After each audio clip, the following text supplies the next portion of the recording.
ஒரு குட்டி moral story. ஒரு விறகு வெட்டுறவர் விறகு வெட்டிகிட்டு இருக்கும்பொழுது அவருடைய கோடாலி வந்துட்டு தவறி ஆற்றுல விழுந்துடுது.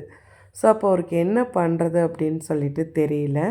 ஸோ அப்படியே சோகமாக வந்துட்டு அவர் அதே இடத்துலே வந்துட்டு உக்காந்துட்டு ஃபீல் பண்ணிகிட்ருக்காரு.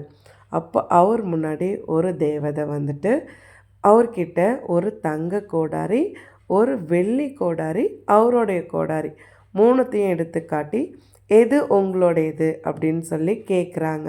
ஸோ அதுக்கு அவருடைய கோடாலி தான் அப்படின்னு சொல்லிட்டு அந்த நார்மல் கோடாலியை காமிச்ச உடனே தேவதை என்ன பண்ணுறாங்க, எல்லா கோடாலியுமே உங்களுக்கு தான், தங்கம், அதுக்கப்புறம் வெள்ளி எல்லாமே கொடுக்குறாங்க.